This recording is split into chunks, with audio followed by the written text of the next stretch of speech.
Kwa mitokoto ya mwambao, tegea Radio Coast. Radio Coast, fichua wazi.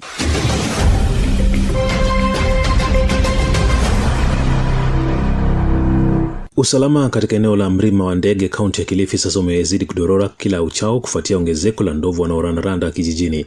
Aidha, wakazi wa sehemu hiyo wanalazimika kutembea mwendo mrefu kutafuta maji, hali inayopelekea kupambana na ndovu njiani. Tayari mtu mmoja anadaiwa kuuawa na ndovu huku akidaiwa kutatiza shughuli za masomo shuleni.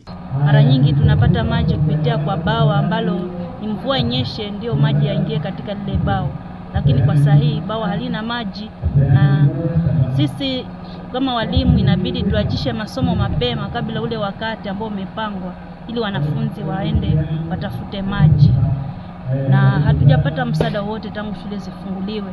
Na hiyo imefanya wanafunzi wengi wanakosa kuja shule kwa sababu nyumbani hakuna chakula. Wakifika shule pia hawezi kupata chakula. Vijana marika nao wanalalamika kuathiriwa na uhaba huo wa maji. Unakuta kwamba mtoto anaweza kuwa ni msichana kama pengine kama 15 ile umri, sasa kutoka kwa boma saa 12 maybe asubuhi akielekea kwa maji, akifika ile on the way kule kwenda kwa maji kule njiani atakutana nini na wale mabodaboda na vijana tofauti wanaanza kumkoroga akili, na yeye kwa sababu kule anakoenda ni mbali alafu hana msaada. Inafikia wakati gani na kwa rahisi kudanganya yule mtoto na nini kwa msikizi yule mfulana, mwisho wa siku anafanya nini, anatoa pesa kidogo. Kutoka hapa mpaka mahali kwenye tunachota maji ni kama 2.5 hours ndio ufike kwenye tunachota maji. Ukirudi nyumbani wanafunzi huwa wanatoka hapa saa 6 waende nyumbani kwa chakula. So ukitoka kwa maji mpaka nyumbani wakati kidogo, wanafunzi pia wanataka kupikiwa.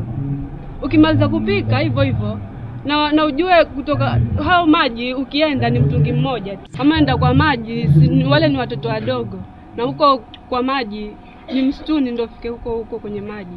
So kuna wanyama kama vile ndovu wanaweza kuhatarisha maisha ya watoto. Serikali kupitia kamishna wa kaunti ya Kilifi David Wanyonyi amewahakikishia wananchi kwamba swala la ndovu karibuni litazikwa kwenye kaburi la sahau. Siku zilizopita kumekuwa na conflicts kati ya wale wanatoka hapa na haswa ndovu ambao wanatoka katika Tsavo National Park.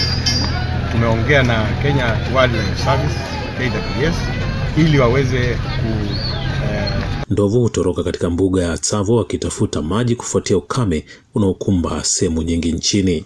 Mimi ni George Otieno na hii ni Radio Coast. Mitokoto ya mwambao na Radio Coast. Radio Coast, fichua wazi.